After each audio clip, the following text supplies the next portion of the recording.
There is Bert locked with his hands on his hips. The pitch has been covered, of course, the whole time. There hasn't been a great deal of rain. Up to 8:15 this morning, there hadn't been anything really, and it just started to drizzle then. There's been a bit of rain, obviously, since then, as you know, anybody who lives in London.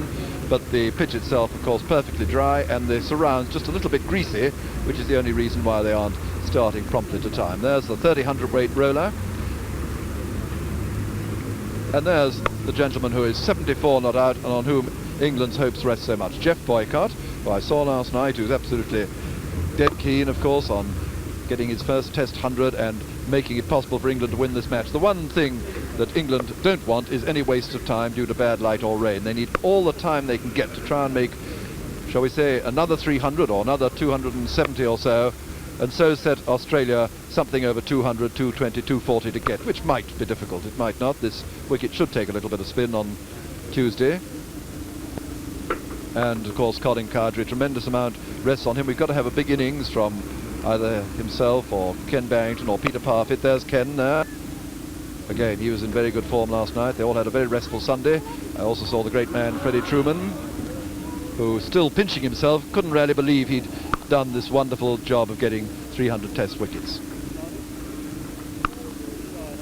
I hope you heard his remark he made on the television when we interviewed him, when we asked him if anyone else would ever do it. He said, well, I don't know about that, but if he does, he'll be very, very tired, which I think is an understatement. It is really quite bright at the moment, the light and everything. It's hazy overhead, very sticky. There are the two umpires we saw just coming out. The smart check coat is Charlie Elliott, Jack Crapp the other side. So they're coming out very promptly to time to have a look, and I'm pretty optimistic that play will start in about 10 minutes or quarter of an hour. Well, having stuck my neck out again, we're going to keep the pictures up for you, and we shall of course let you know in words as soon as we have any message from the umpires.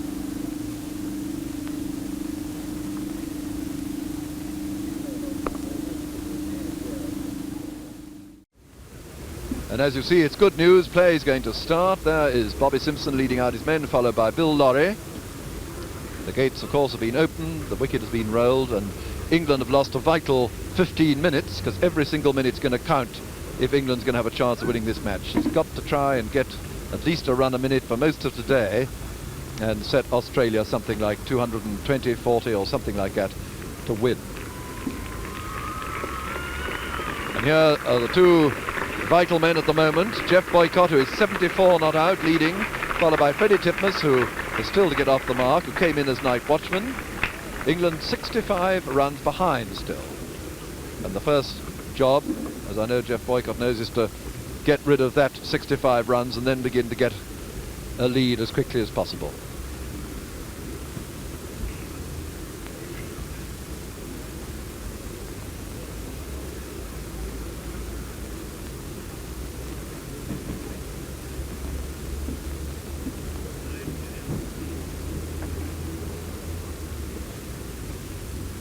Titmus was in for 20 minutes last night. Here's some sawdust arriving out, because the rain really didn't start here till about 8:15, and it came on fairly heavily after that for a bit. And it's only the question of the surrounds, where the wicketkeeper stands, the bowler's footmarks and so on, which are going to cause any trouble. I expect the odd fielder will slip up every now and again, because there are one or two bare patches from the old pitches, but the pitch itself, of course, completely covered, quite dry. Charlie Elliott there talking to Bobby Simpson. Peter Burge having a word with him now. Titmus to take the first ball. He suddenly realised it last night when I was talking to him. I said, who's taking the first ball tomorrow morning? And he suddenly realised it was him. And he's going to face up to Mackenzie. Bound perhaps to be a little bit of freshness and dampness about the pitch, perhaps from the atmosphere. And looks like a fairly attacking field, with Lorry very close in that short leg.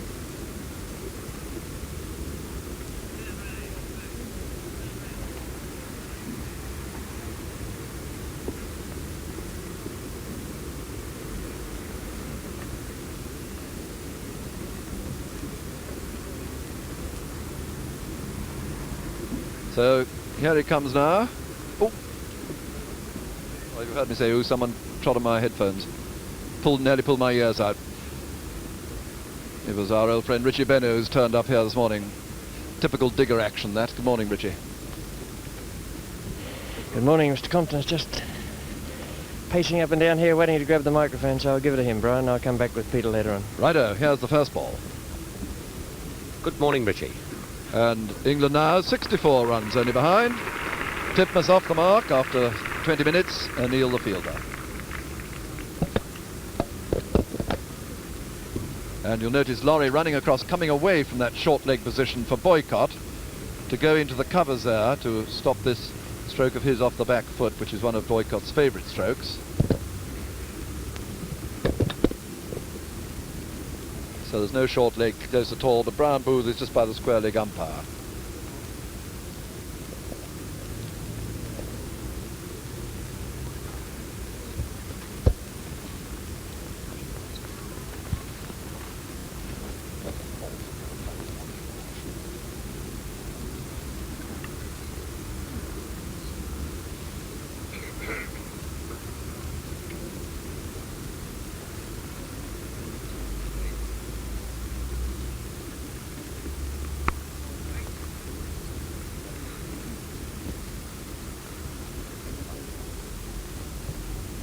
Laurie, the fielder there.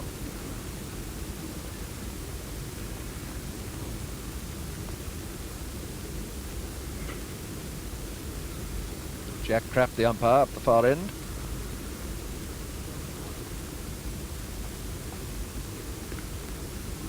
And the kidneys.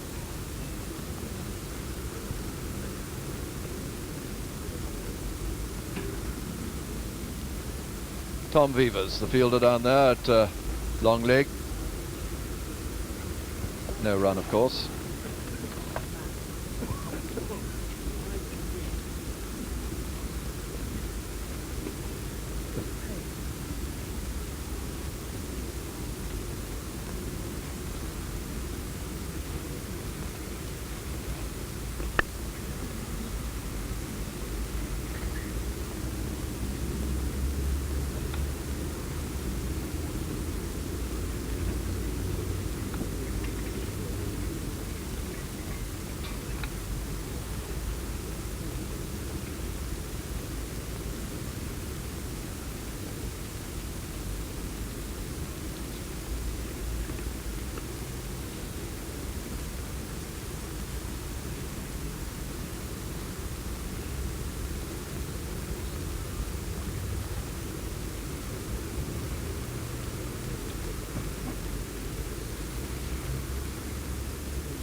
Might get two there. Vivers running round.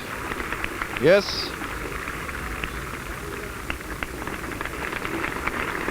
Two more to Boycott, making him now 76.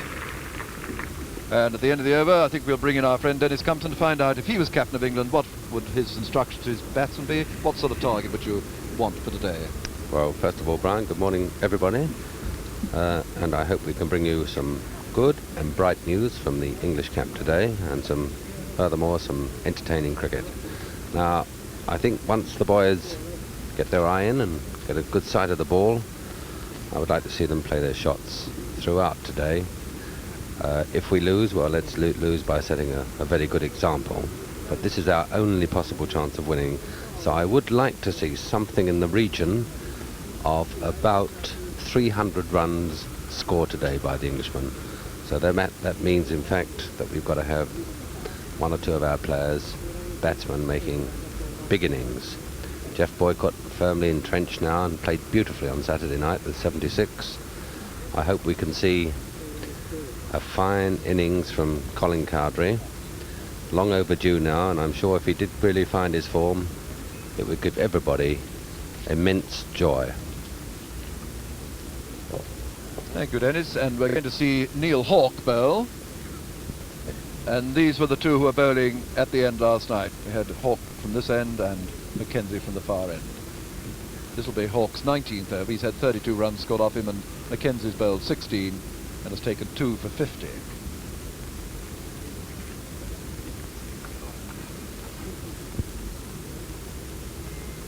Hawke to Titmus.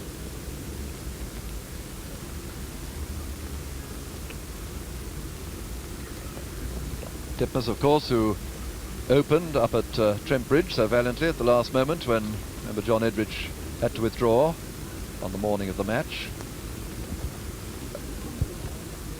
He hasn't been batting at all well this year, and his test scores are 15, 3, 14 and 9, but he hasn't been batting even very well for Middlesex, so perhaps this is a morning for him to produce his best. He can hit the ball very well indeed. And he's done so that time. Just one run there, down to third man. Laurie the fielder. England 136 for 2. Start delayed this morning by 15 minutes because of the dampness of the surrounds. Hot and sticky here today.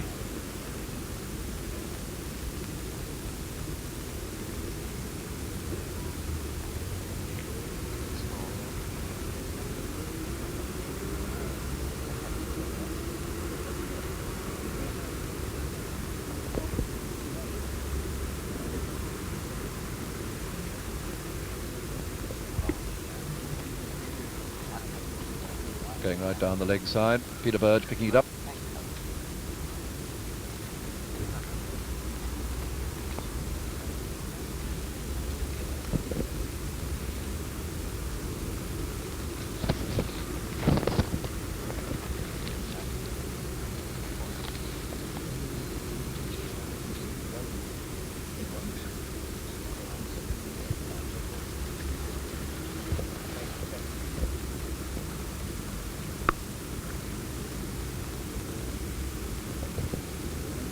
Geoff Boycott, who's had such a magnificent start to his Test career this season, had some very useful scores. Was 48 up at Trent Bridge. He didn't play at Lord's, and there was 38 in Ford Headingley, 58 at Old Trafford, 76 at the moment.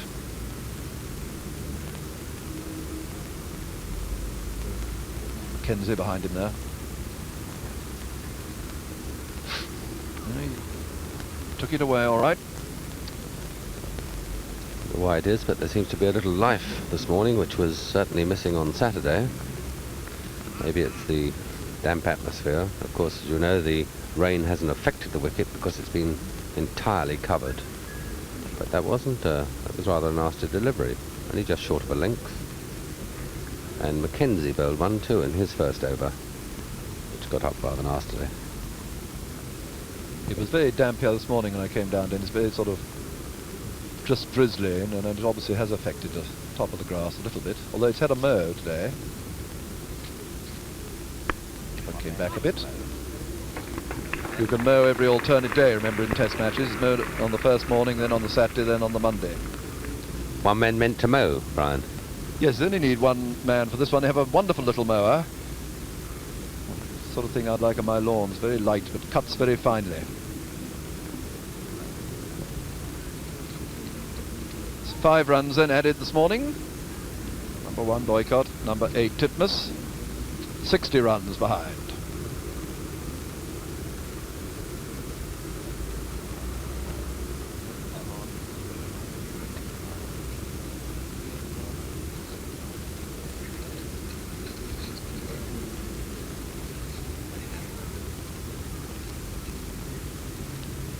Mackenzie to bowl to Boycott as soon as some member of the public gets to his seat at the back.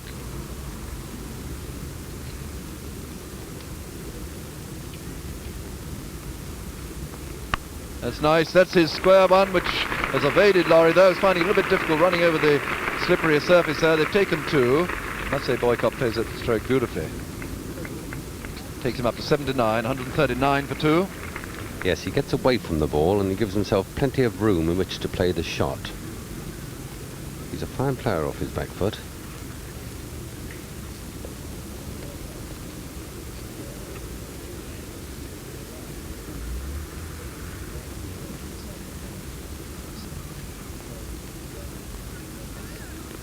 And he's done it again.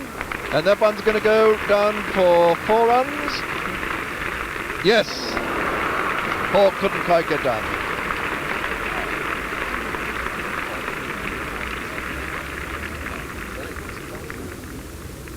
That's Boycott's 7-4. He goes up to 83.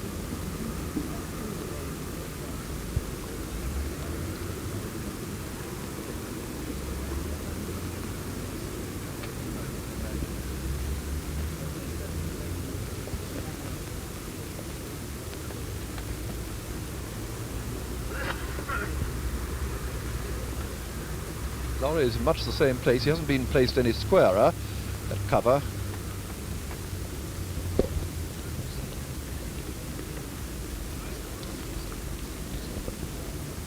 Brown Booth.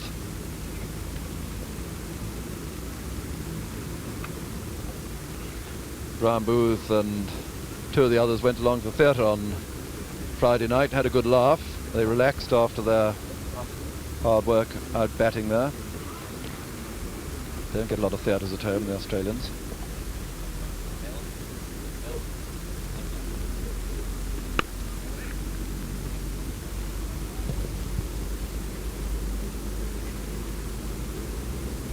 Bill Laurie, the fielder. Simpson and Redpath on the slips.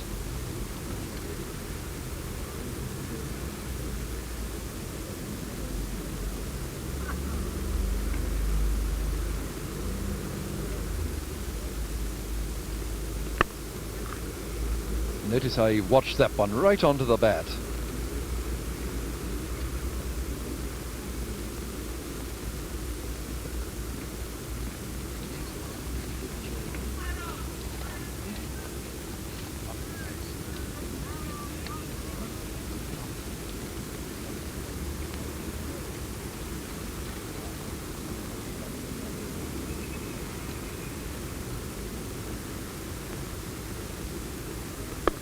Yes, that's nicely placed. Brown Booth couldn't cut that off, and they'll take just 2 runs, or they're going for a third. Yes, they're going for the third. 1 for the throw. 86 now to Boycott. I daren't say how well he's playing, but I'll leave you to judge at home. 146 for 2.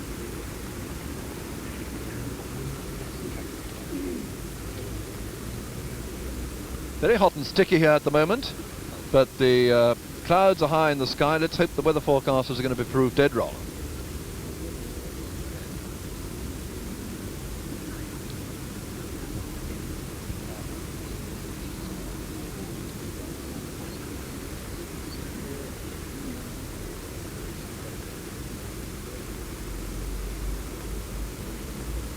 Boycott's got the bowling, so Titmus still 2 not out at this end. And Hawke to bowl.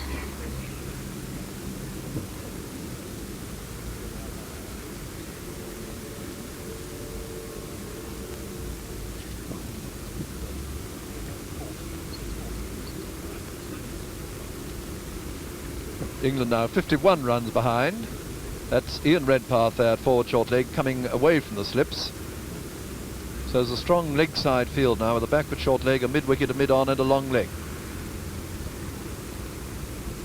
Might just have a look at them. There's Redpath, the first of them. There's the long leg, the mid-wicket and the mid-on.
O'Neill at mid-on.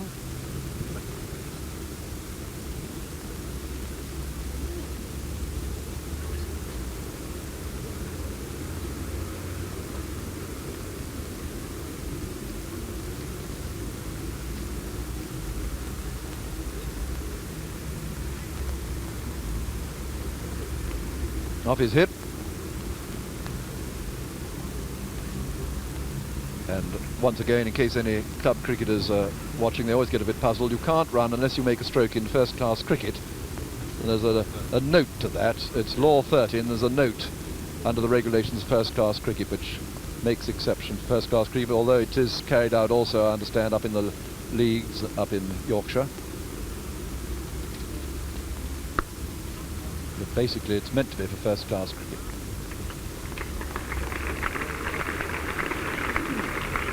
First maiden of the morning, 20 overs now from Hawke, 0 for 34.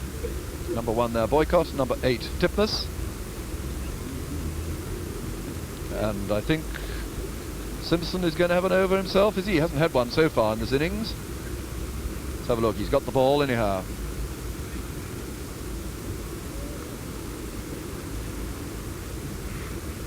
Yes, he's stripping off. Interesting, Dennis? So early? Yes, very interesting. And I think from their point of view, a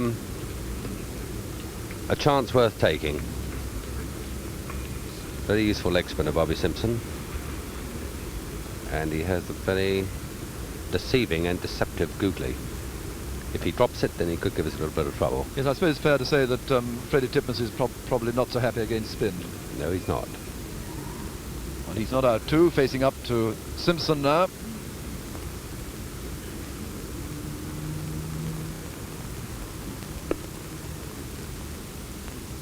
So 14 runs added this morning in just over a quarter of an hour.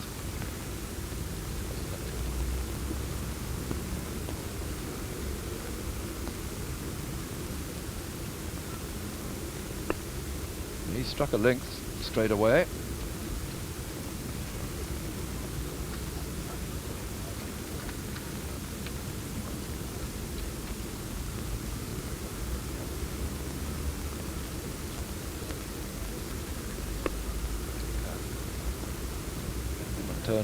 Turned slowly there, didn't it?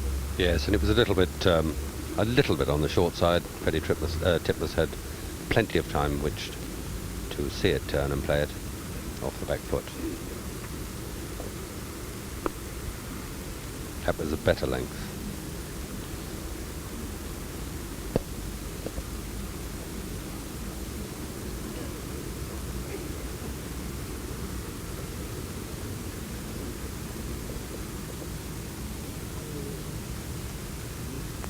It's a nice stroke, but straight to the fielder, Mackenzie.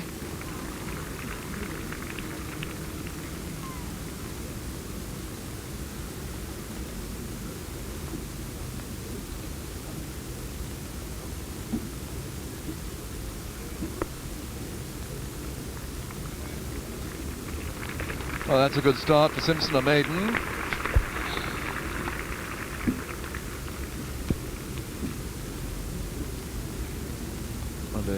What he's going to do. He's coming down the pitch here to have a word with Mackenzie, I think, who's going to take over this end. It might be just one over from Simpson there to change the bowlers round. Anyhow, Mackenzie's going to bowl now from the pavilion end in place of Hawke. Quite a good crowd in this particular spot. The gates, of course, weren't opened until it was certain there was going to be play, so that people still coming into the ground. There was quite a good queue while it was raining hard this morning. People with newspapers on top of their heads as umbrellas. And now it's quite fine, but overcast and very sticky.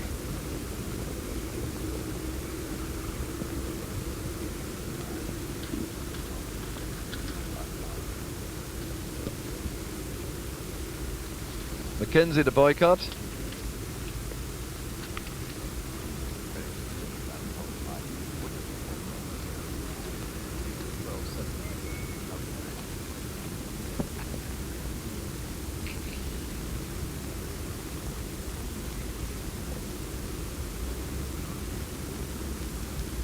Titfer, please.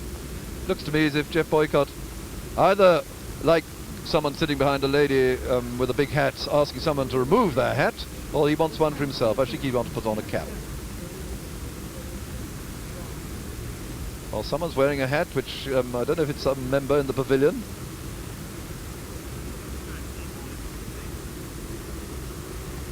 This is rather unusual. If it had started to drizzle, one would think he might want a cap just to keep the drizzle off his specs, but I think it's some hat he doesn't approve of in the pavilion. No, he's very worried about it.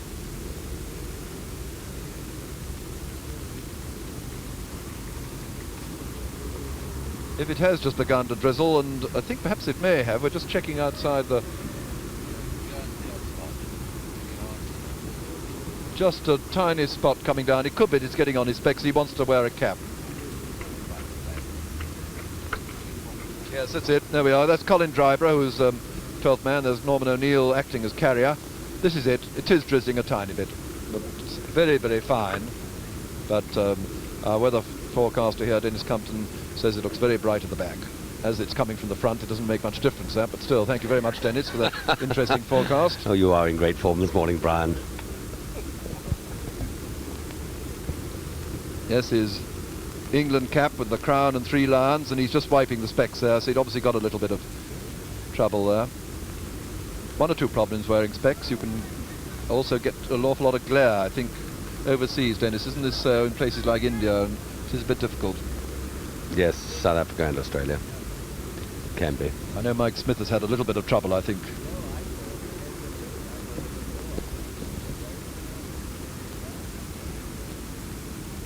Well, just to bring you up to date, 146 for 2, 14 runs added this morning, 86 to Boycott, 2 to Titmus.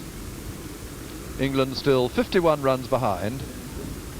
Play didn't start until 11:45, so England lost a very valuable 15 minutes. Mackenzie to Boycott. He saw that one all right. Beavers, the fielder, made that very attractive 67 not out. Goodness, he played well. Fine hitter of the ball, lovely 6 over mid-wicket, and he really gave a bit of hammer to the off-spin of Titmus, and also hit Cartwright too.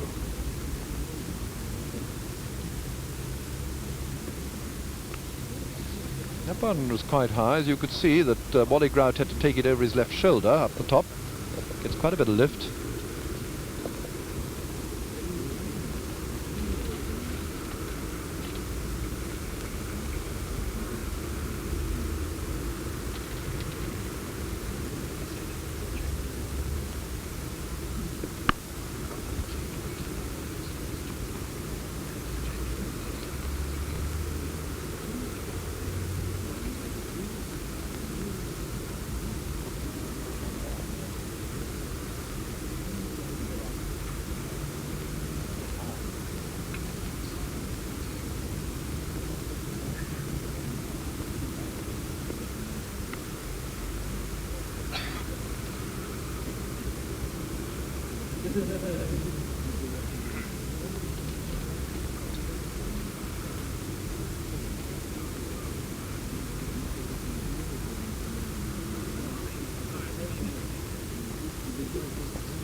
Yes, 1 run means he's got the bowling.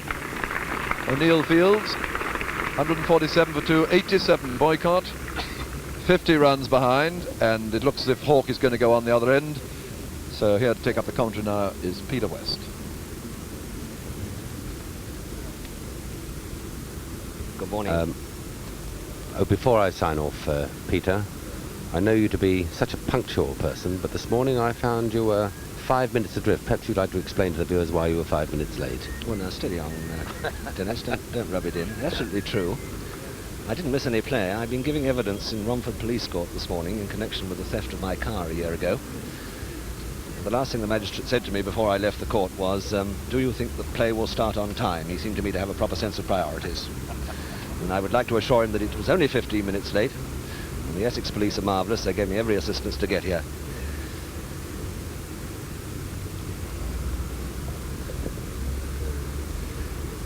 Hawke then to Boycott.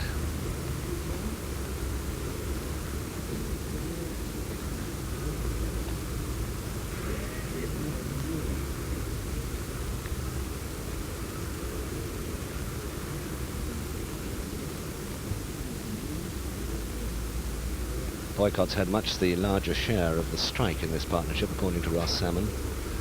51 as against 20, but Not really surprising, as Titmus came in as night watchman on Saturday.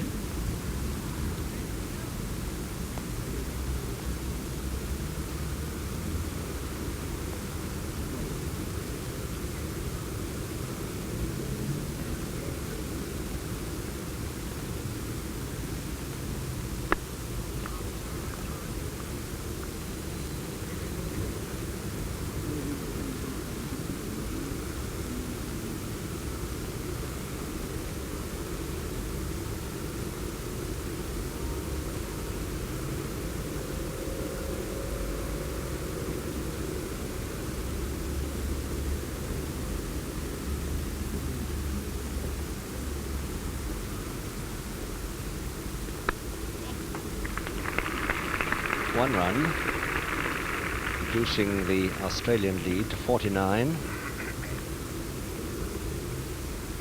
Boycott 88.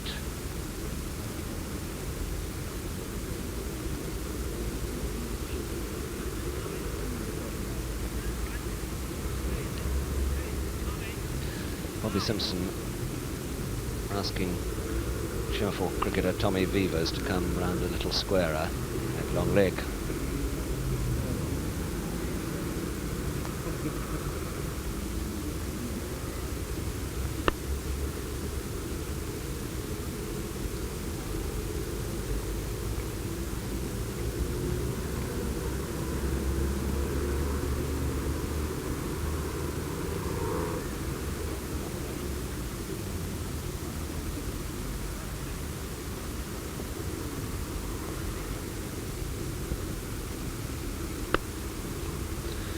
One. 149 for 2. Titmus 3.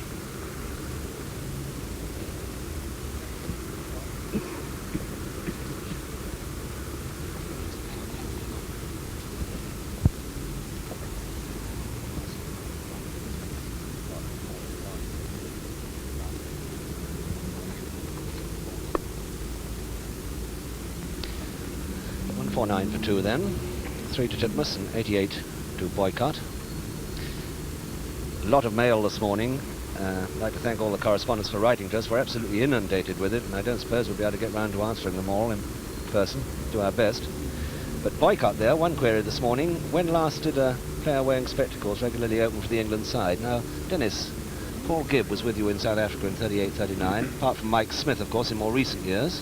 That is so, but I wasn't myself personally in South Africa in 38-39, but Paul Gibb did open with Sir Leonard Hutton, and he wore glasses, of course.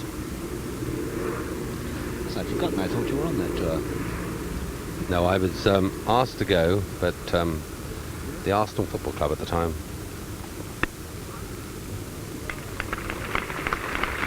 Thought I might be more used to them. How wrong they were. 150 up for 2 wickets. 47 behind.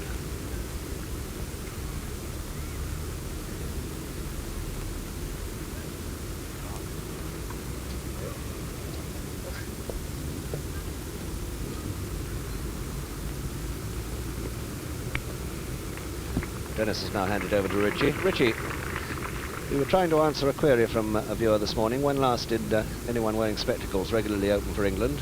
We thought of Mike Smith. I can't recall him getting through a complete series opening the innings, and then there was Paul Gibb before the war. Yes, they're the only ones I know, and of course from other countries, Barlow is the most recent from South Africa. Good player too.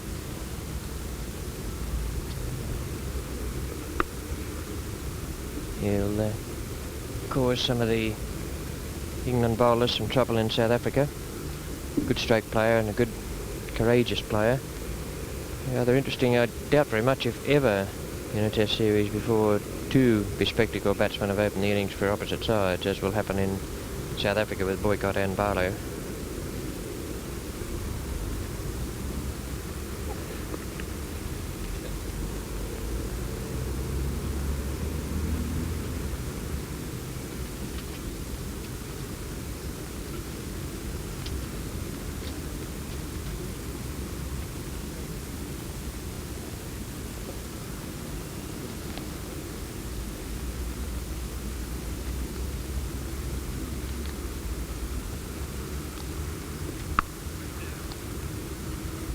Neil.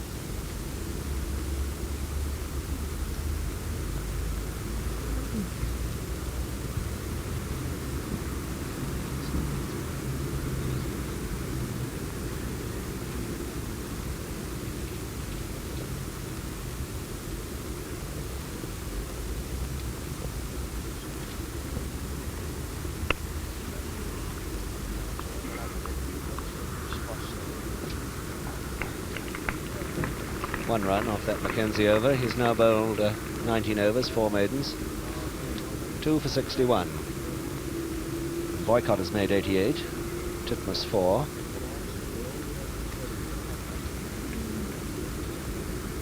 Willie Watson on the left, Cowdrey on the right. I don't know whose feet they are, whether they belong to our Fred. I shouldn't think he's got his boots on yet. Whose boots do you think those are? Do you recognise them, Richie?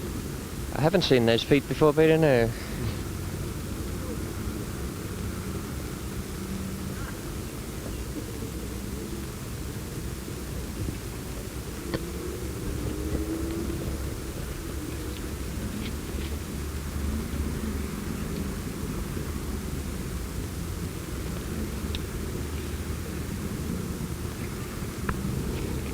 Shot by Titmus for 1 run.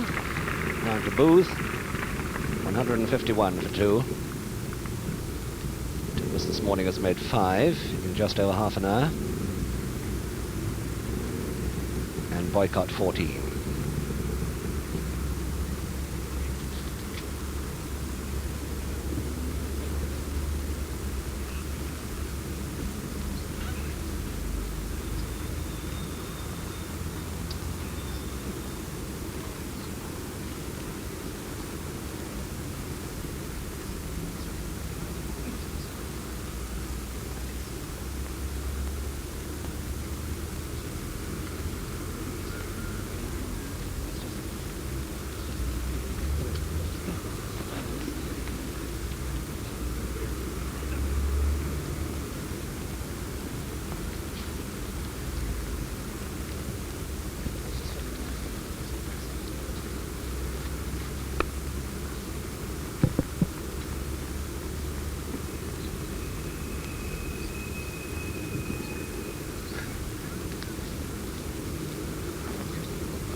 Trying to find out whose feet they were, and we found this out, and then the feet were removed.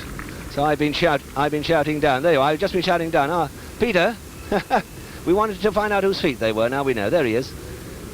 We were just wondering whose feet they were down there. We had a nice picture of them, Peter.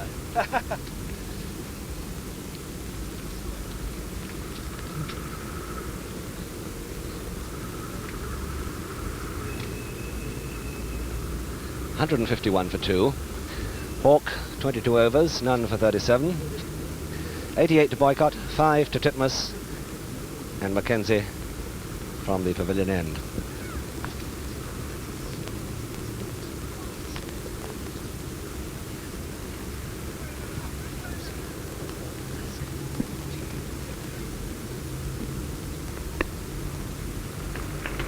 1 run. 6 to Titmus.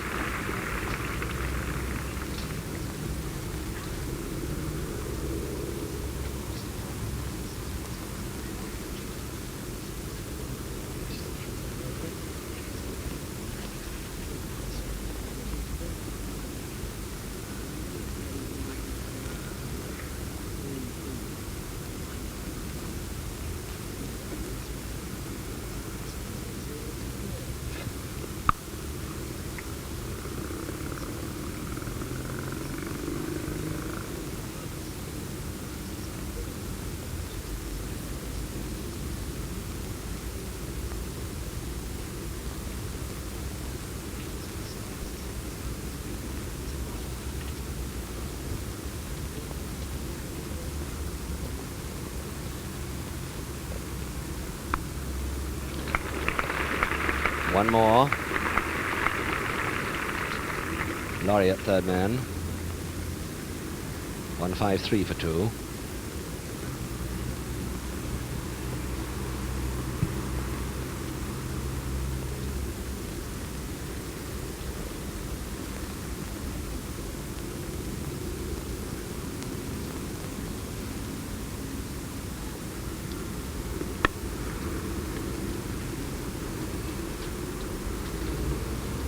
Richie Benno, you're being awfully quiet this morning. It's a pretty quiet sort of day, Peter. Looking forward to a very good day's cricket. I think this could be one of the most interesting days we've had, but of course it all depends on the weather. If the weather will only hold off, England can make enough runs to make it a very good match. There's a good delivery from Mackenzie. It's rather interesting, Peter, the part that Titmus might play in the day's play. He went in as a night watchman, in error I thought, on Saturday night. I'd have sent in a batsman because there's nothing wrong with the light, and they had to keep the scoring rate moving, as it had been when Dexter and Boycott were together. Now, in the space of 40 minutes, am I right this morning? 40 minutes this morning, Titmus has made 7. Now this is fine if he's going to build on this. He's been batting an hour altogether, Ross Salmon tells me. If he's going to build on this and push the scoring rate along, that's fine. But they have got to keep the rate moving. They've got to keep up with the clock at least, if they're going to give the Australians 200 to make tomorrow. There's not much point in only setting the Australians something like 100 or 110, because they'll probably get them on their ear. They've got to set them about 200, and to do that, they've just got to make a lot of runs today. I think that Titmus has got to push it along a little bit. Boycott's certainly doing that. Batting very well indeed, exactly as he did on Saturday. But they've got to get moving, and they've got to have a basis for Cowdrey and Barrington and Parfitt to work on as well.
Well, that's very well placed by Titmus, and it'll be 4 runs.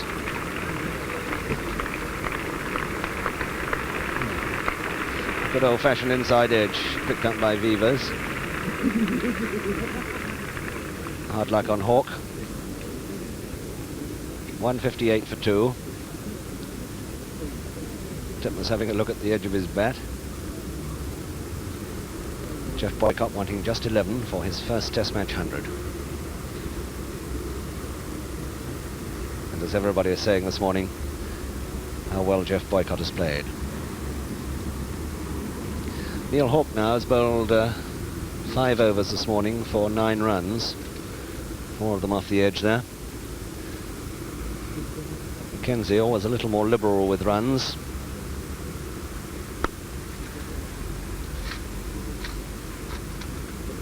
This is his 6th over, and off 5 this morning he's conceded 16.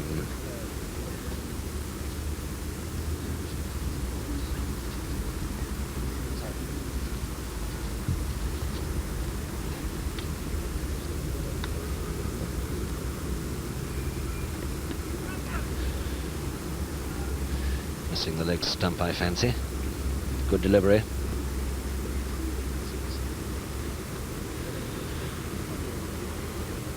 Graham Mackenzie, 28 wickets in this Test series. Fine achievement, Richie. Only wanting 2 to set up a new record for an Australian Test bowler in a series here. 29 by Clay Grimmett, isn't it?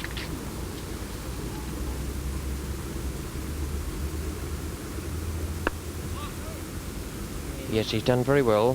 When he came over here, he was acknowledged to be the spearhead of the attack. Simpson's used him in much the same way, Peter, as I used to use Davidson when things have been going well. I used to use Davidson to try and keep the pressure up. When things were going badly, I used to use him to try and apply the pressure.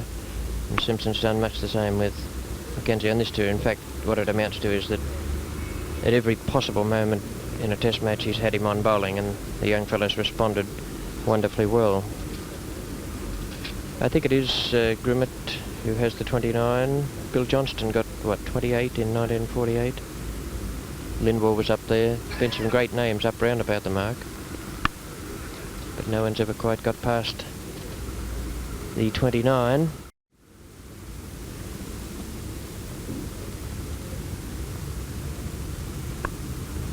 Mackenzie.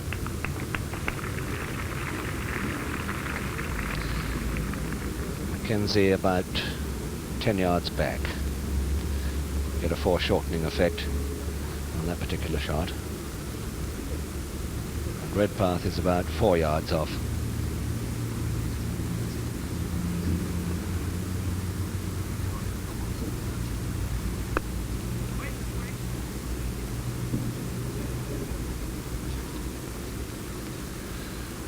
Two to go in this over, and the position is that after a delayed start,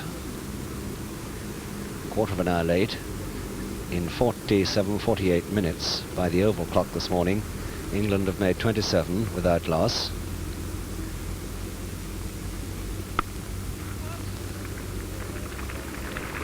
He's got the bowling again, and he's going to get an overthrow. 2 overthrows, making 3 in all.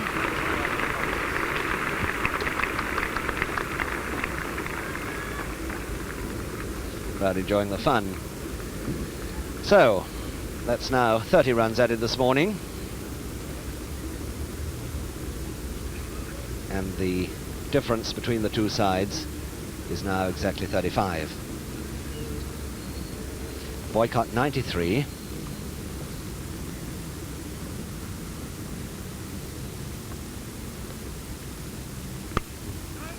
Slow one, the end of the over. And there is the England score, which we leave for a moment as we join in the newsroom Richard Baker.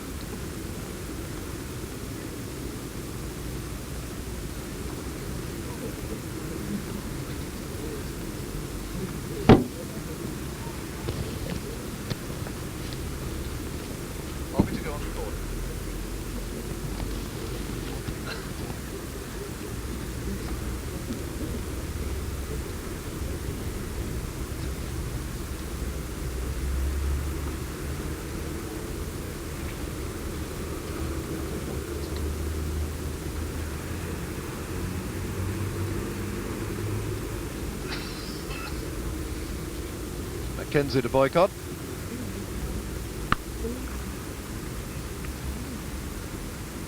Beavers the fielder of mid-off.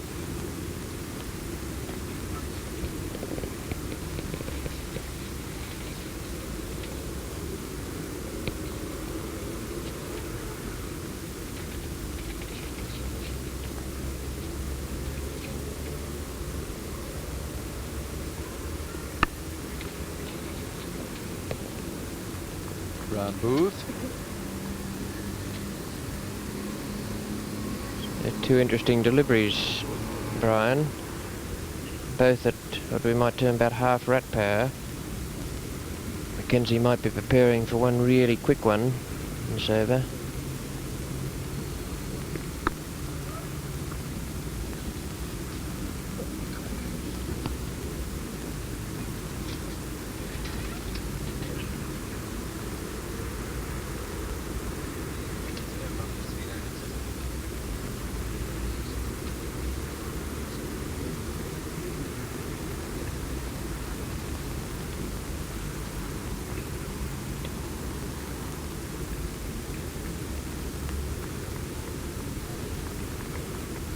No runs been added since you left. 162 for 2. Just the 30 runs added this morning. 93 now, Boycott. 11 to Titmus. England 35 runs behind.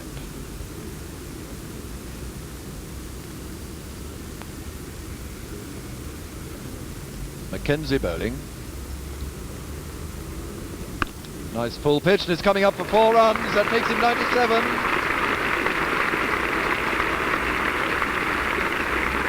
That's his 8th 4. Beavers retrieving the ball down at front of the pavilion there.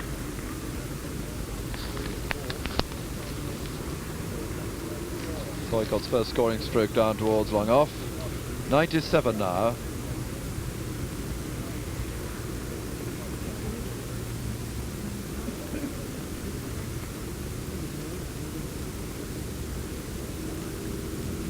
Mackenzie coming in. No.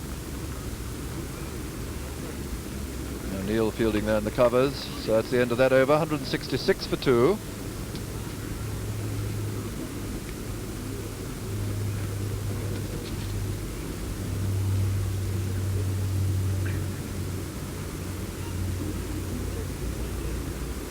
Change in the Australian bowling with Vivas coming on.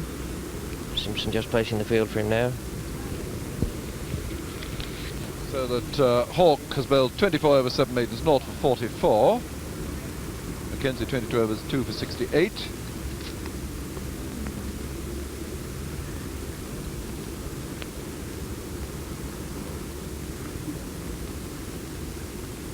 England have added 34 in about 55 minutes this morning. Play didn't start until 11:45, owing to rain. Burge there, very near the pitch. Redpath and Mackenzie also in the little leg trap round the corner. Just there they are. Mackenzie nearest us, Redpath in the middle. It's a good stroke. It's 4 runs from Titmus.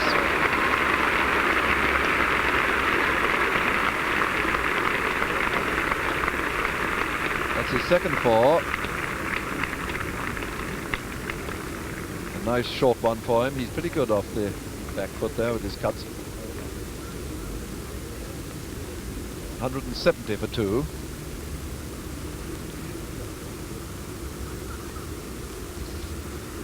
And he's gone and done it again, but it won't go through. Nice bit of cutting off there by Hawke.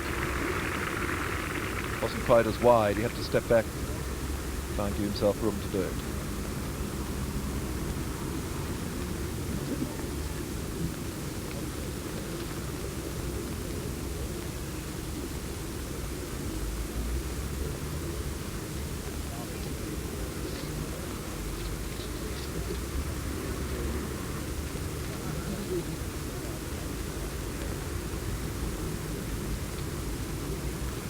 Oh, that's a tremendous hit. Well done. He's really hit that one right up to the far end. It's a 6 up by the Vauxhall stand.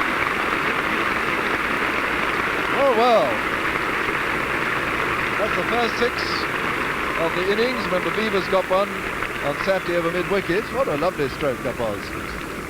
Titmus suddenly emerging from his chrysalis. 21 to him now. He'll be delighted with that. 176 for 2. Just 21 runs behind.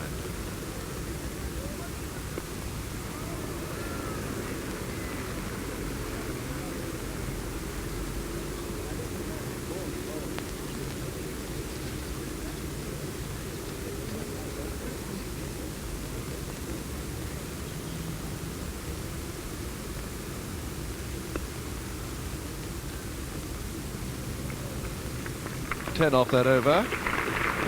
Beavers 16 overs, 8 maidens, 0 for 40. That pushes the scoring rate up a little bit. 44 added now in about 56 minutes. Number 1 there, Boycott. He's got the bowling and he's going to face Mackenzie. Wonder what he's feeling like. His first Test century lying ahead of him.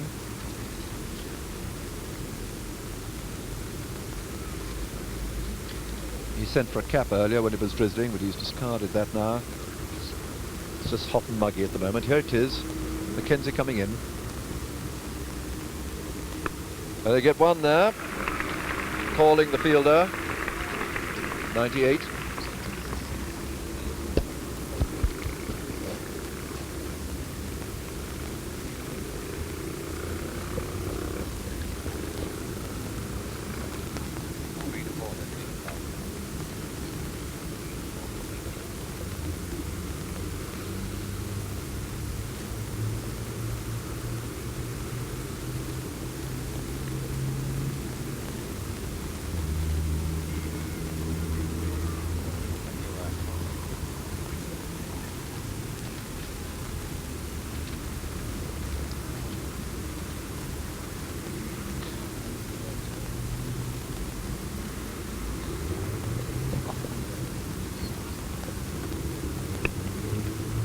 Burge in the gully.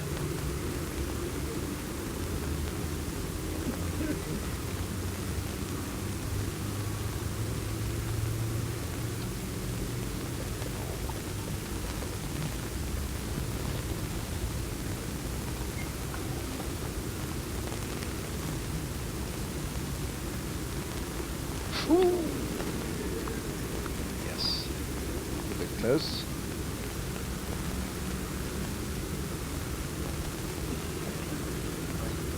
He's done a jolly good job, Fred Titmus. Just working out where that ball pitched and how near he was to it.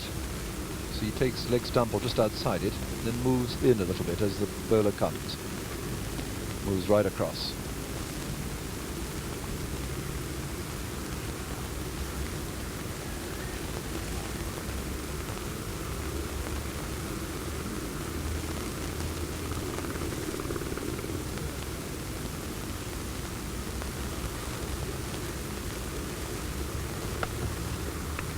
Oh! Just to the left hand there of Redpath. Down it went. So Titmus has a little bit of luck. 22 to him. And it means that he gets the bowling. Boycott still 98 at the far end. So poor Boycott's got to wait a little bit longer. Mackenzie 2 for 70 now after 23 overs. England 19 behind, Dennis. Yes, he bowled some good delivers there at Fred Titmus. Mackenzie just carried to Redpath, but it would have been a super catch if he'd have taken it.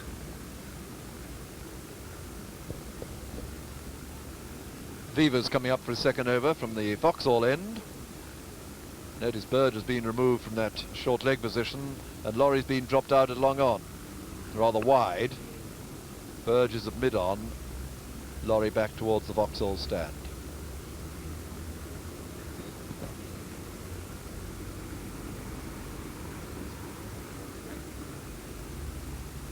We've been a little bit remiss in the excitement, I think, of that 6. We missed the fact that it's the 50 partnership between these two. They've now put on 58 together. What a useful partnership. in an hour and 20 minutes. It's another nice stroke, but it goes straight to Ryan Booth at point. No run. Fred Titmus, he seems to have a pretty useful bat in his hand there this morning. The ball is fairly flying off it.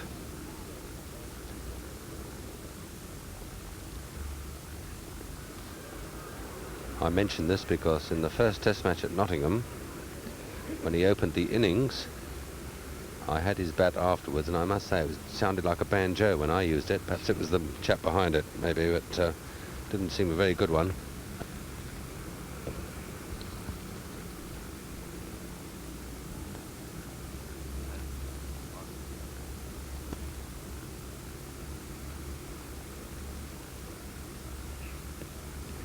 He's doing the old bat and pad thing now again, which I like to see him swing the bat like he did for that 6. But anyhow, that was a maiden, and after exactly an hour then, England this morning have added 46.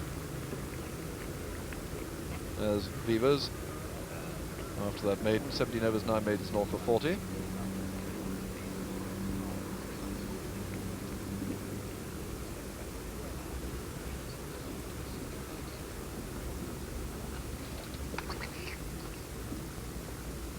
Boycott's one of these great talkers, I think, you know, sort of.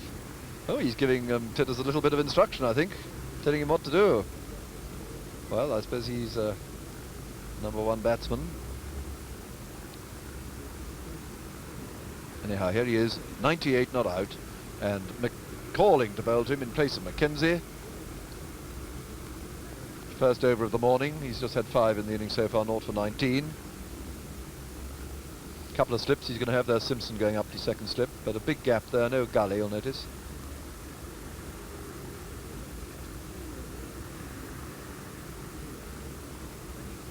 England 19 runs behind. 2 for his 100. Ooh, no. Graham Booth picking it up. Make a joke with Charlie Elliott.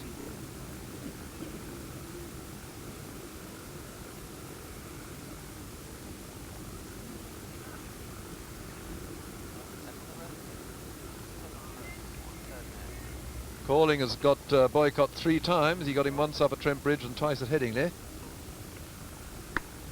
That's going to be fielded by O'Neill.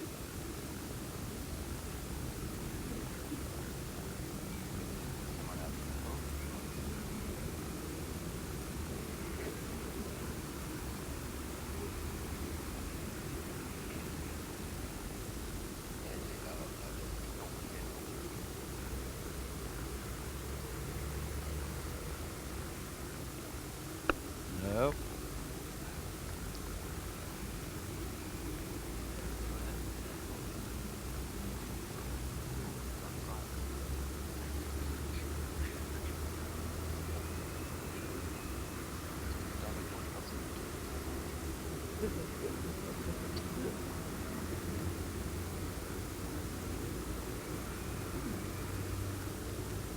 Calling to Boycott, 98 not out. Not to be tempted, because Simpson caught him the 3 times off calling. All 3 times caught at first slip.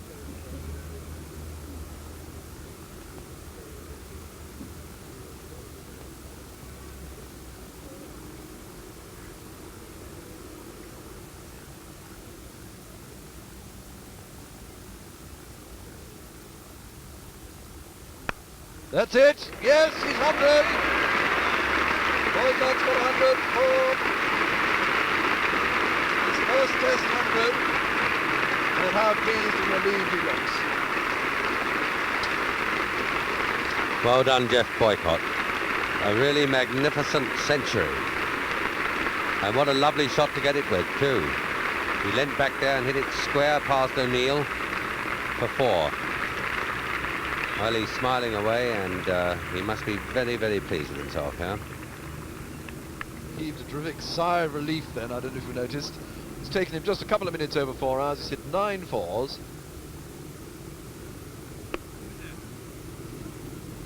$182 for 2 now. And England now just 15 runs behind. And the important thing I would think now is for them to try and push this scoring rate up a little bit. They started 132 and we felt they wanted another 300, so it's a target of something over 400 by the end of the day. Yes, nobody in a better position to do that, Brian, than Geoff Boycott now, who's occupying the crease. I should imagine he's seeing the ball like a football, and without taking any undue risks, he could really step up the tempo. And knowing Geoff Boycott, I should think he'll take fresh guard now and endeavour to do this. Weaver's coming up for his 18th over. Bowling to Titmus, who's 22, not out. Red path.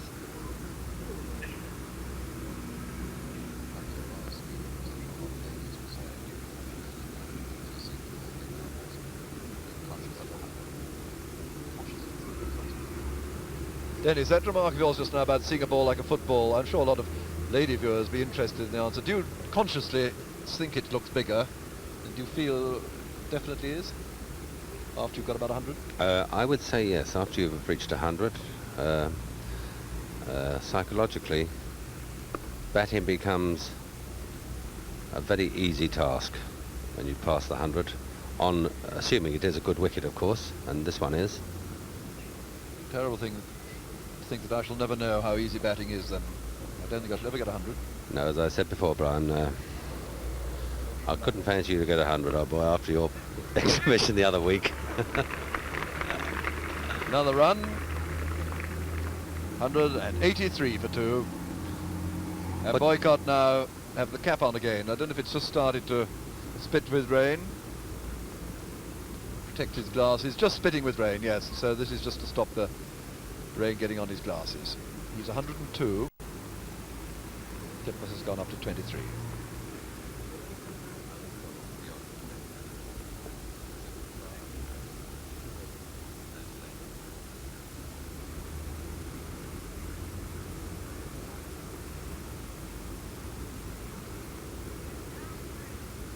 Jack Crapp asking not the pigeons to move, I don't think. No, that chap moving at the back. Sit down, sir, please. Thank you.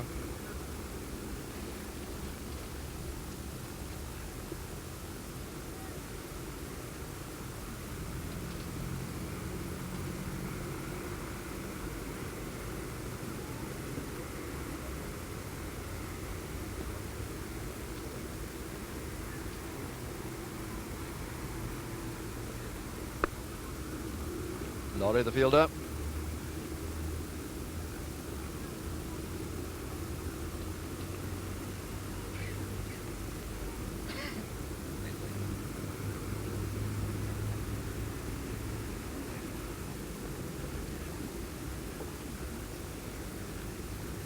Boycott, aged 23. He was made the cricket writer's choice for the best young cricket of the year last year. Tremendous future in front of him. Got his cap last year for the first time.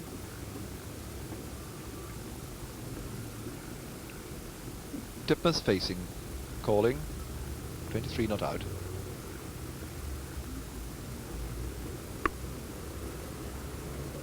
yes, Brian, Yorkshire very much in the news these past 2 days. Fiery Fred's fantastic feat on Saturday with 300 wickets, which I'm sure, I'll say again, will never be beaten, I don't think. And Geoff Boycott's magnificent 100 a day. So Yorkshire can be proud of those two. Yes, yeah.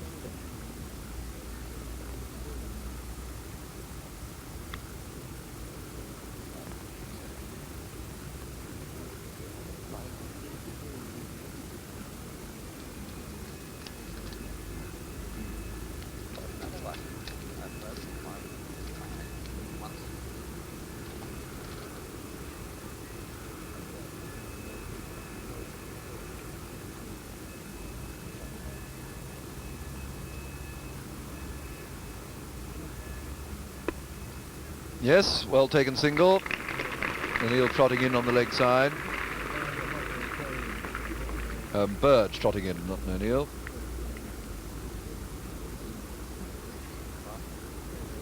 Titmus goes to 24. England 184 for 2, just 13 runs behind now.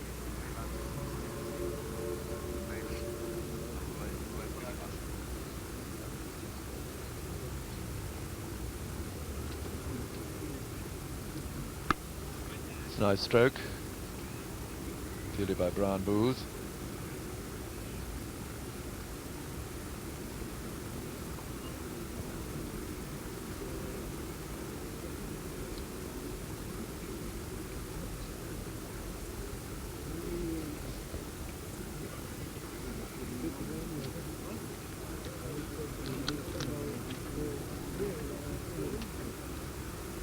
Nicely turned off his legs. Hawk down there.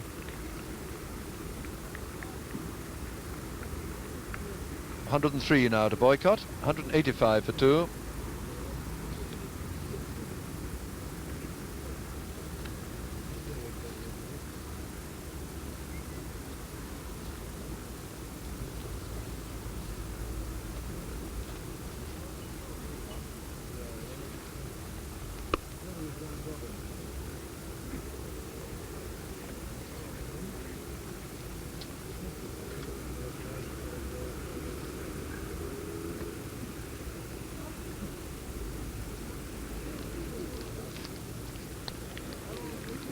England just 12 runs behind. Titmus 24, Boycott 103, his first ever Test century.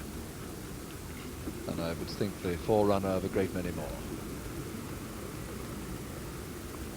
Beavers, the bowl is 19th over. He's taken no wickets, 41 runs scored off him so far.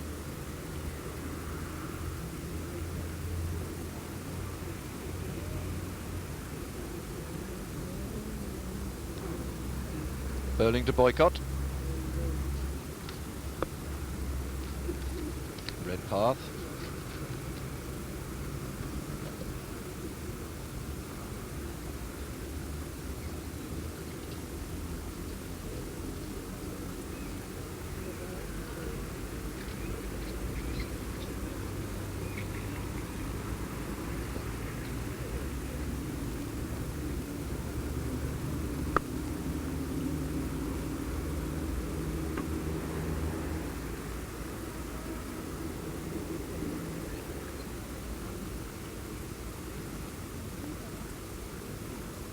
A lot of movement behind there, not at all the spectators.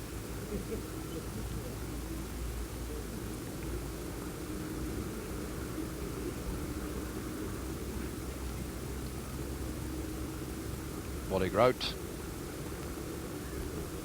could, I suppose, be keeping in his last Test in England, almost certainly, probably. Wouldn't come on another tour. Great wicketkeeper.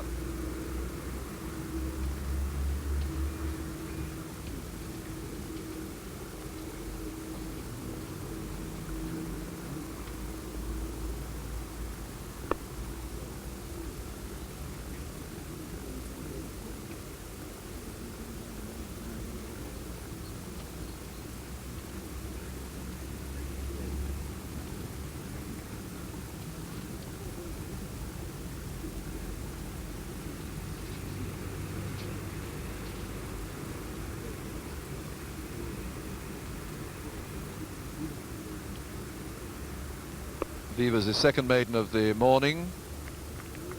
19 overs, 10 maidens now, north of 41. England still 12 runs behind. Number 1 Boycott, number 8 Titmus.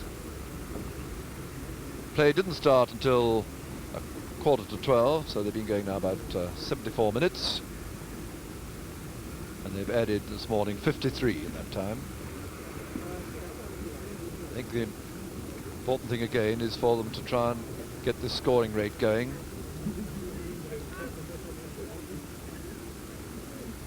Calling to bowl with the sun actually coming out here. It's really a very pleasant day.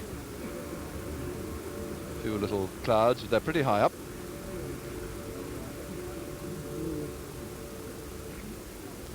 Calling to Titmus.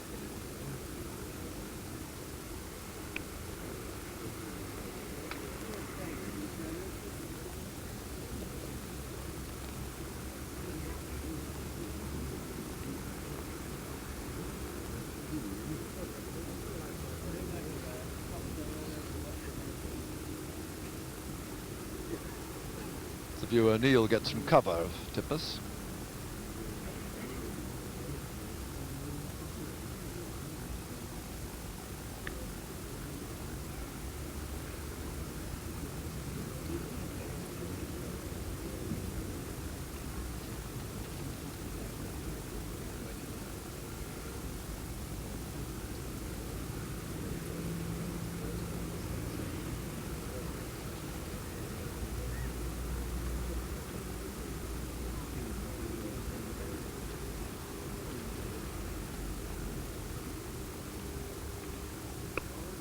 Steered down there.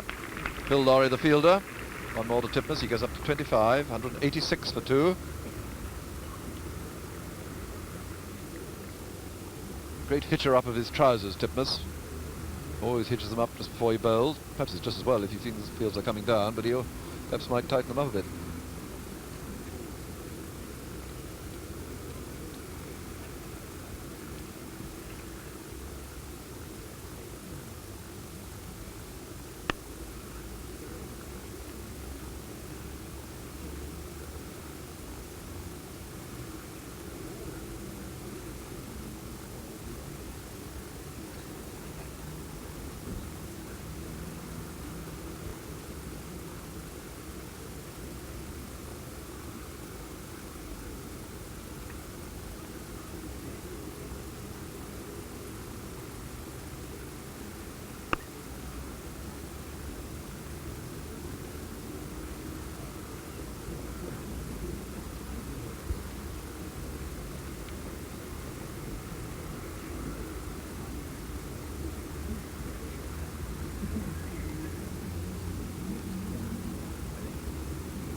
Edge, but all along the ground, fielded by Redpath.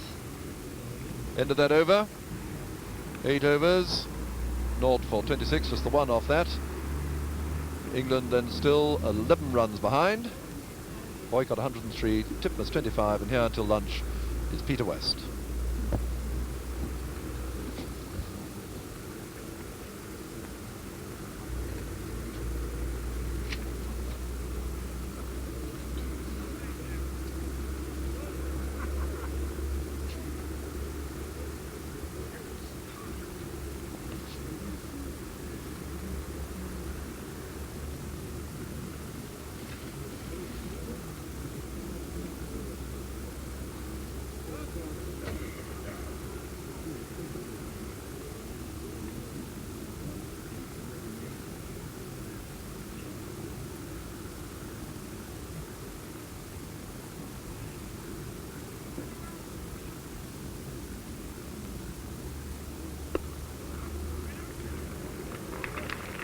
Got a little late starting there.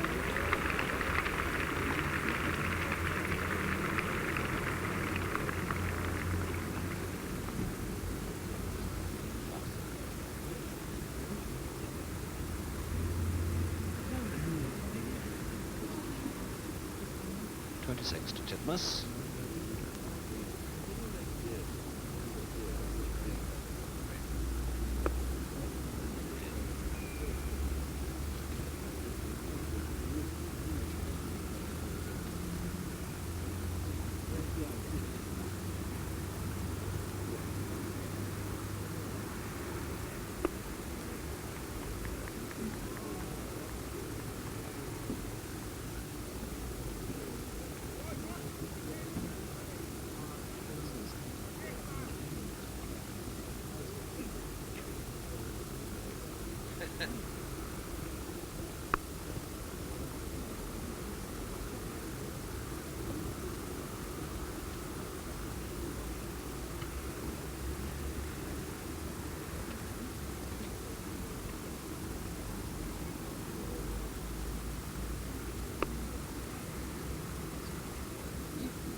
One run off the over.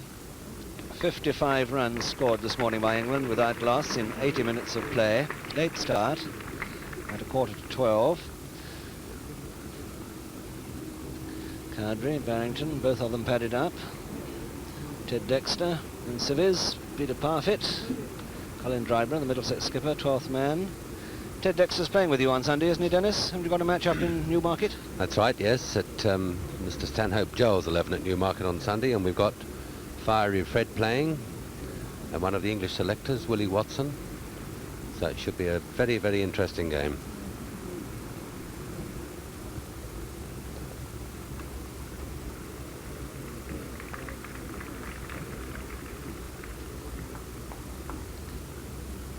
.188 for 2. Titmus 27.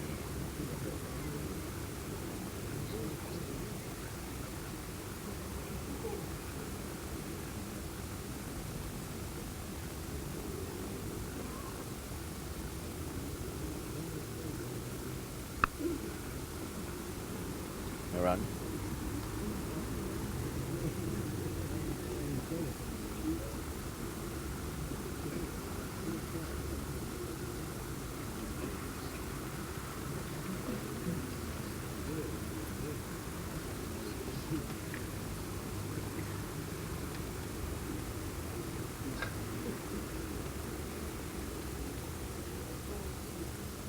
Well, played at that one.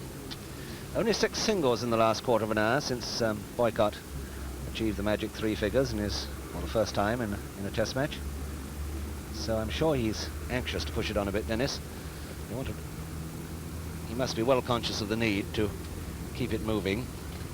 Yes, the tempo's slowed really since Fevers has come on, after Fred Titmus had hit him for a 6 and a 4.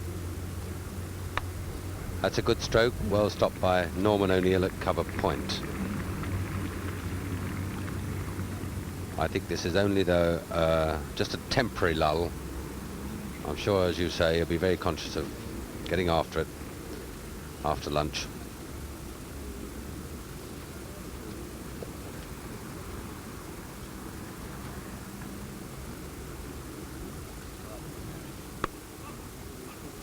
One more.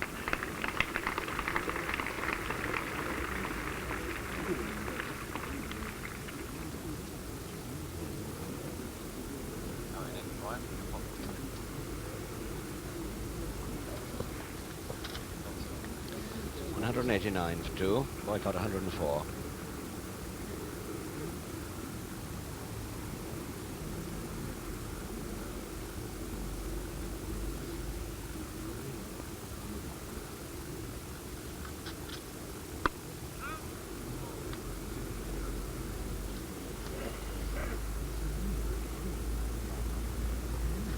Calling his 4th over today, 2 runs off it. 4 overs today for 9 runs.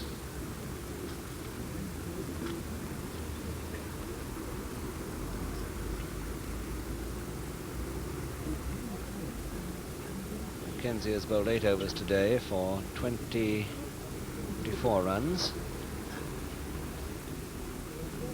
Hawke bowled 6 overs for 12. And this is Vivas, having bowled 5 overs for 12 likewise.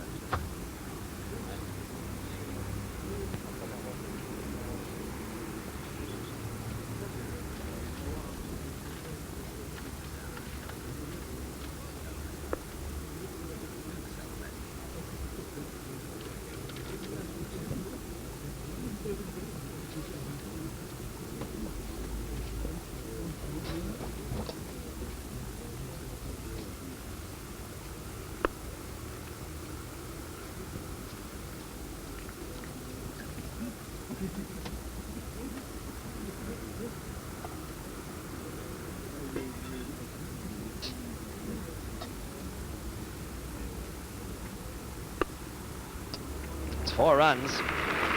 Good shot. 10th for. Bringing Boycott to 108. That's William Lorry.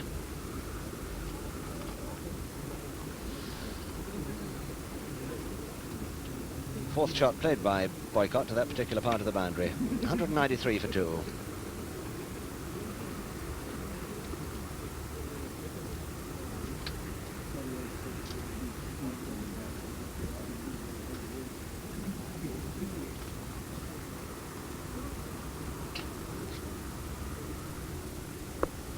It's the end of the over. 61 runs scored then this morning in an hour and 25 minutes.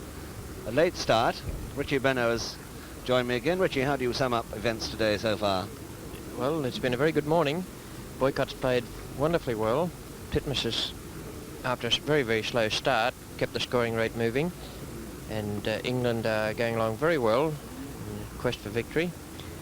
As everyone knows, they need to win this match to halve the series, having already lost the Ashes at Old Trafford. They're going the right way about it this morning. Good tactics, good batting. Simpson trying to contain them a little bit now with 3 men on the onside.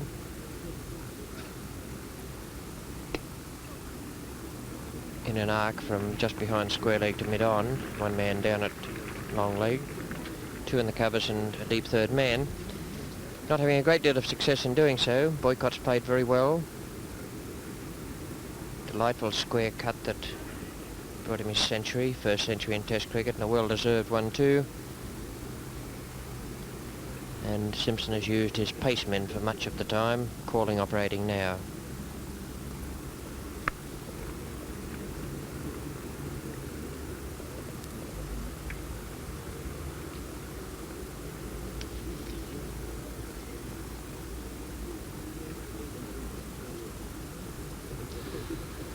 Only 3 runs the difference now between the two sides.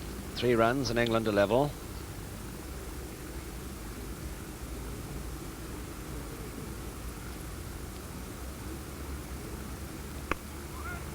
No.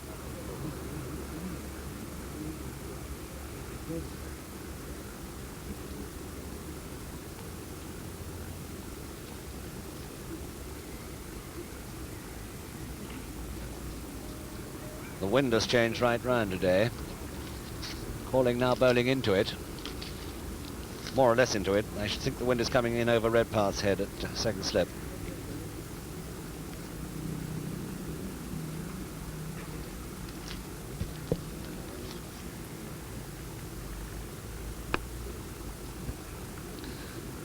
Booth.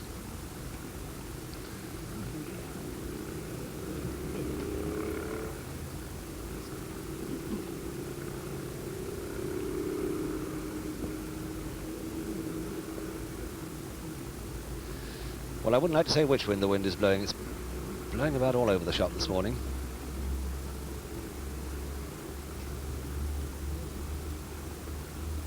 Oh!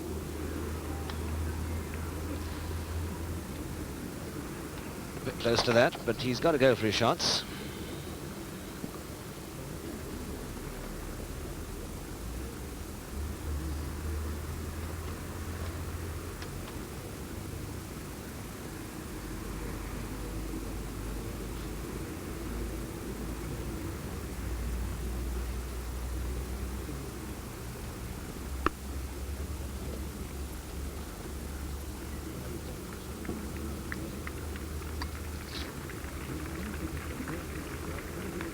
One run off that over by Calling.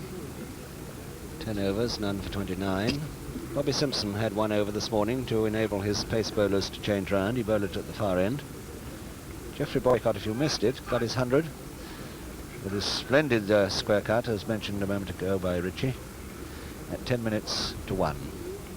His first ever in Test cricket, and we're quite sure the first of many.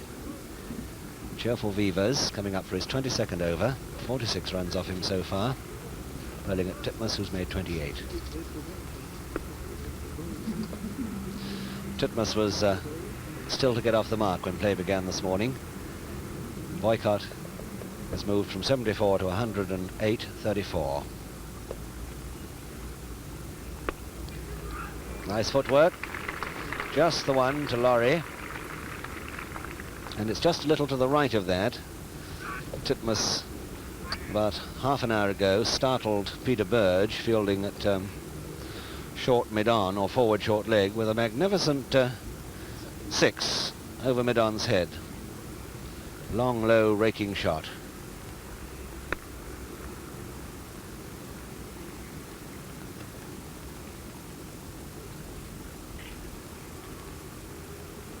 Two runs behind.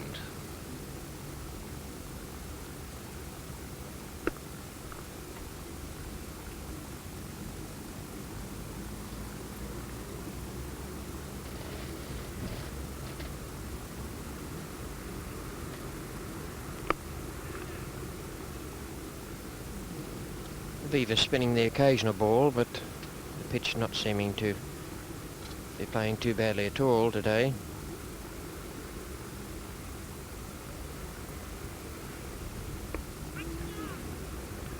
Almost half a yard short to Redpath. I think what the Australians might like to see, Peter, is a bit of rain later in the afternoon. Just enough to keep them off the field for half an hour and enough to wet the pitch.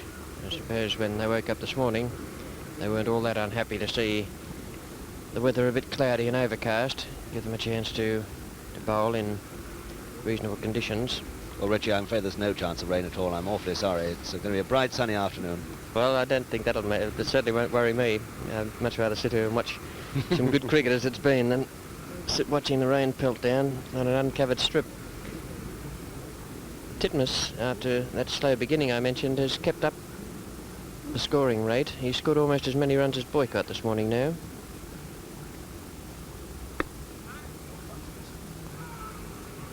Boycott sensibly has been farming the bowling, had a lot more of the strike than Titmus.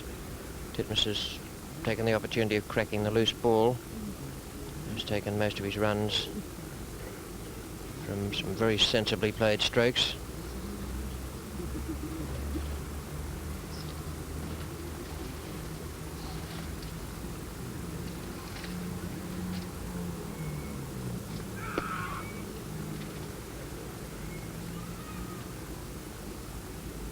Peter, there's an interesting movement of Titmus's here that the viewers might like to watch. Just as Calling is about to bring his arm over, before he's ever let the ball go, Titmus is committed to a forward stroke. If you watch his front foot and front pad, you see that the movement is very definitely forward as Calling delivers. Forward and across to the offside, so that in fact his foot's fraction outside off stump when the ball's delivered. The great fast bowler Ray Lindwall used to enjoy seeing a batsman do that, and used to occasionally push one down the leg side to him because he was already committed to his offside stroke and would have to play a long way away from his body.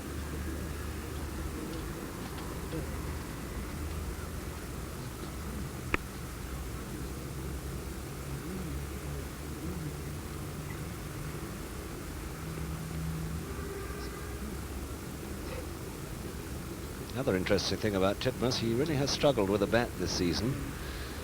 He made 350 runs only before this test match began, 8 in the first innings, 29 now. So he's really got to go some to complete the double this year. Don't see how he can manage it this time.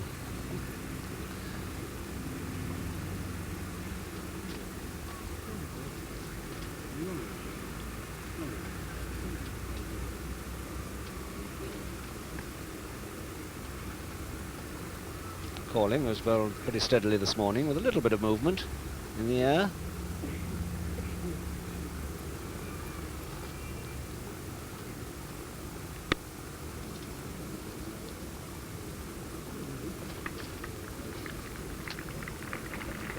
England still too short.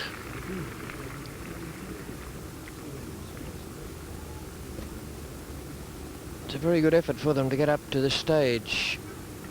The loss of only 2 wickets. Once they get the extra 2 runs, they're virtually 2 for naught. with the Australians forced to bat last. So it's pretty level pegging, I would think. Time is the all-consuming thing here, the thing that comes into it most of all. Will England have enough time to bowl Australia out? 2 for 0 Australian-wise, 0 for 2 English. Yes, Reggie? Well, when in Rome or the Oval, I suppose, we must do as the Roman English do. It's 0 for 2.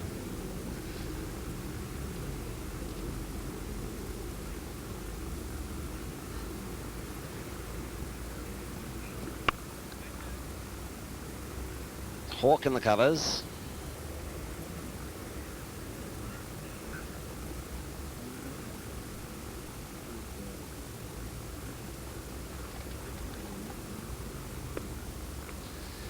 So that brings England within 1 run. 196 for 2. Boycott 109.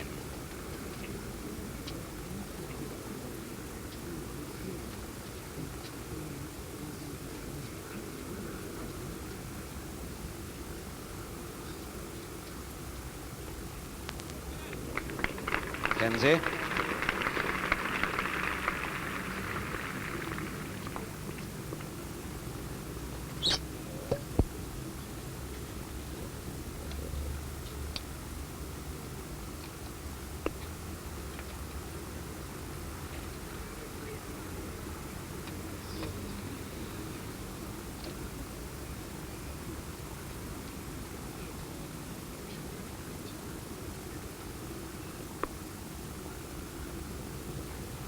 Vivas then, 23 overs, 10 maidens, none for 48.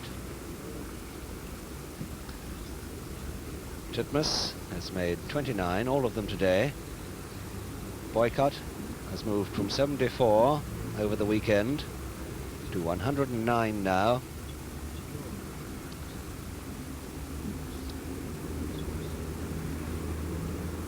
Here comes Graham calling. Coming up for his 12th over, 29 runs so far.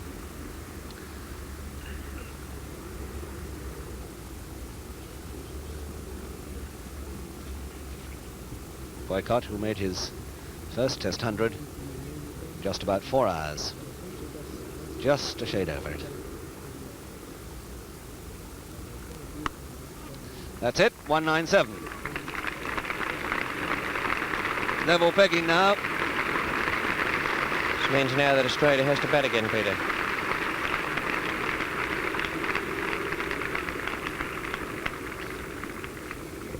But now that's a good performance, and now they start building on this. 2 wickets down, no runs on the board, starting from tours.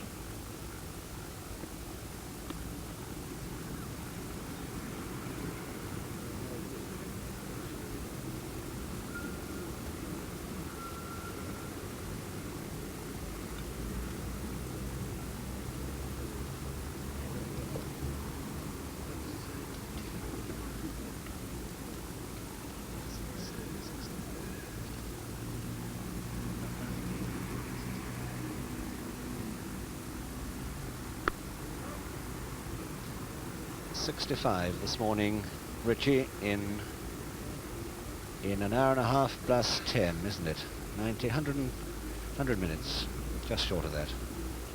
Yes, on paper they've done very well to still be there. They haven't lost any wickets, and they can of course start to throw the bat after lunch.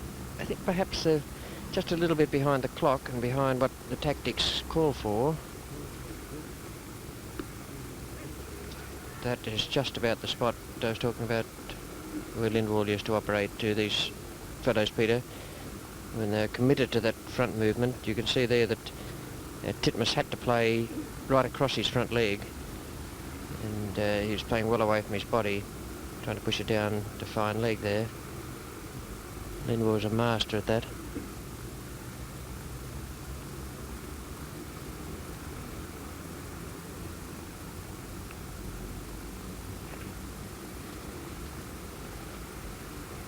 So I think they're a little behind what they should be at the moment. Cowdrey and Barrington, Parfitt and Parkes will have to push it along now. They've got just 2 sessions really to make, I suppose, something like 250 runs, which means they've got to score at 1 a minute in the next 2 sessions to set Australia about 250 to make. Yes, I think undoubtedly they must from lunchtime on. They've got the base now, haven't they? A very firm base. Yes, they've got more than a base. I think Titmus has played very well, but again I question whether it was a wise thing to send a night watchman in on Saturday night in a situation such as we had where Dexter had been going for the runs. The light wasn't all that bad, the pitch was quite good. May have been better to have a batsman coming in and be able to continue this morning. If a batsman can't last out the 20 minutes left, then a night watchman has less chance.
Boycott moves to 111, and the England score 198 for 2.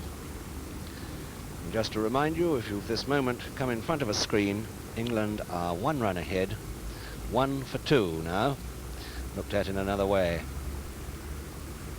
A day and 2/3 left.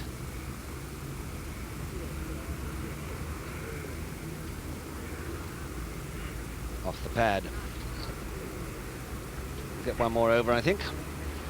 Some very interesting dual field placings there, Peter. For Boycott, the man who is 111, is batting very well and is an established opening bat for England. Simpson is bowling Vivas without an outfield. For Titmus, the night watchman, he's bowling in with a deep square leg on the fence and a deep long on.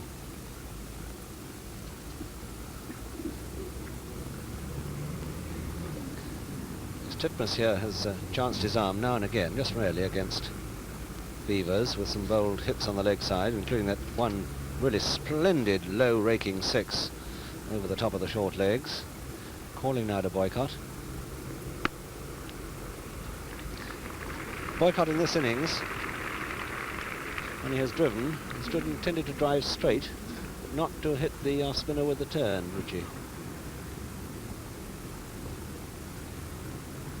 Yes, that's so. He's not a great one for coming down the pitch to the slow bowlers. Generally operates from the crease for all his strokes.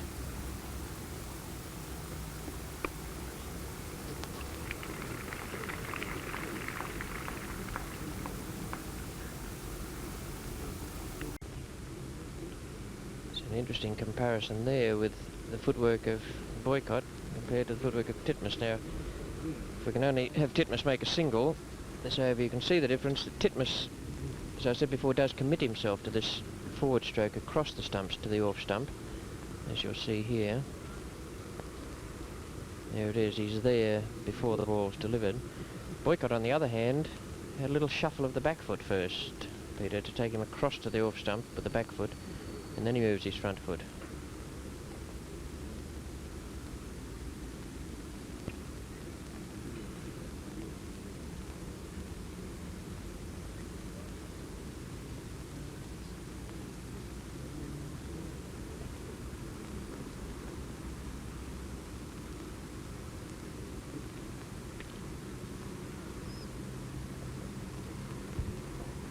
Yes, I wouldn't be surprised if Grout hasn't had a word with Calling, Peter. Grout was the one who used to be keeping wickets for Lindwall when that great bowler moved to Queensland, and they had a fine combination for some years up there once Grant had taken over from Talon. This is one of their favourite things when they had a batsman like this, to fire one down the onside occasionally. Lindwall picked me up 3 times in 2 years in exactly that way. You can see Grout's movement there. He's well across. As soon as he senses that calling is going to push it down the onside, he's over there waiting for the catch.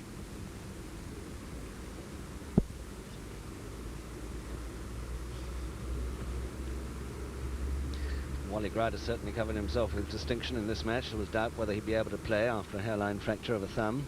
Batted well, 20-odd runs. Magnificent catch in the first innings, diving to his right. And so to lunch. 2 runs ahead, 2 wickets down. Boycott 112, Titmus 29, all of them today. Boycott from 74 overnight or over the weekend. And the bowling figures as they come off the field. Mackenzie, 2 for 71 off 23 overs. Pauling, none for 31 off 13. Hawke, none for 44 off 24. There he is, to the left. Boycott getting a fine ovation from a crowd not as large as we had on the first 3 days.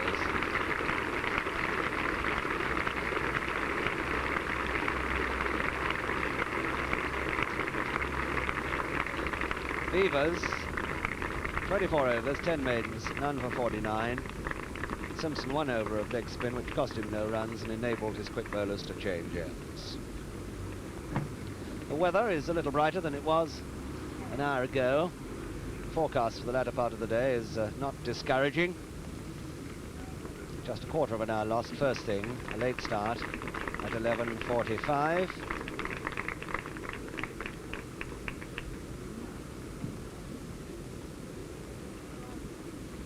Now for his thoughts on the morning's play, here's Jim Swanton. This is a very happy story to tell, from the English point of view anyway. The 3rd wicket, which began, you'll remember, on Saturday evening with Titmus coming in after Dexter got out some 20 minutes before the close, has put on 6 or 7 more runs, as you've just heard, and they're still there together, Boycott and Titmus. And so there are all sorts of possibilities now about the game. England are level, just 2 runs on. There are 600 more minutes to play, 240 of them today, barring rain, 360 tomorrow. And so you can start doing sums and working out this sort of thing. For instance, supposing England go on batting well today and at something like the normal test rate, and don't hope for anything too enormous and elaborate, supposing there are 200 runs on today, Australia would then have tomorrow to score 200 to win, supposing England were all out today. Alternatively, England could go on a bit tomorrow and get still more, get 450 maybe, I don't know. But this wicket, as I suggested on Saturday evening when I spoke to you, is still solid and good. And the only people I think who are likely to be much bothered by it are the left-handers, Parfitt, and of course Laurie and Vivers for Australia in the future. But now a bit about this morning, and first of all, a salute to Geoffrey Boycott for his first 100 in a test match. It's not going to be his last by a very long way. He's a very, very impressive young man. He's made his 800 only in this match. He's made 2 of them against Australia, 1 in a test match, of course, and 1 for Yorkshire, and 3 against Lancashire. And that seems to suggest to me what I'm sure is true, that the better the occasion, the better he plays. And that was true of one of the very greatest of all Yorkshiremen, Herbert Sutcliffe, and if he can follow morally and spiritually, so to speak, in Herbert Sutcliffe's footsteps, he won't do far wrong. The game began quarter of an hour late today, and we were lucky really to get play as early as we did. A blustery, rainy morning, but the Oval was dry enough to start at 11:45 with the crowd still streaming in. It's a very good crowd, considering that a lot of people must have felt there wasn't going to be very much play. The Australians had a slightly wet ball, I think, to begin with, but considering that Simpson bowled 1 over to enable Mackenzie and Hawke to change ends, it can't have been very bad. Boycott got off well. He hit Mackenzie for 4 and a 3 in 1 over, and then he made a very good straight 4 off Mackenzie to bring his score to 97. And then we had Beavers on for the first time at 20 minutes to 1 with a score at 167, And Titmus, of all people, if I may say so, hit him for 4 and then made a beautiful on-drive for 6 down to the Vauxhall Inn, which is actually is exactly what Beavers had done to him when Beavers had first come in on Saturday. Well, that excited everybody rather. Titmus then gave what you might call a technical chance between the 2 slips, bisecting the 2 slips of Mackenzie's bowling. Calling came on for Mackenzie when Boycott was 98, and Boycott, with his 9th 4 and a very good square cut, which is one of his favourite shots, reached his 100. Well, that was the end of the real excitement of the morning. They've gone fairly quietly since then, against good bowling by Beavers, with 2 close fielders up there, Redpath and Mackenzie, very close to the bat, hoping for the off-break to turn a bit sharply. It hasn't so far done so, but they've needed to be watchful and good. Titmus has played his part very well. He's made 29. Boycott at present is 112, and the total is 199 for 2. A very fine recovery by England, whatever happens in the future, and we hope for some good things from this strictly partisan point of view this afternoon. So there it is, Boycott having moved from 74 on Saturday night. The weather still not unhopeful, and our next visit on BBC One will be at 3 o'clock precisely, and we look forward to the pleasure of your company then. Until then, goodbye from the Oval.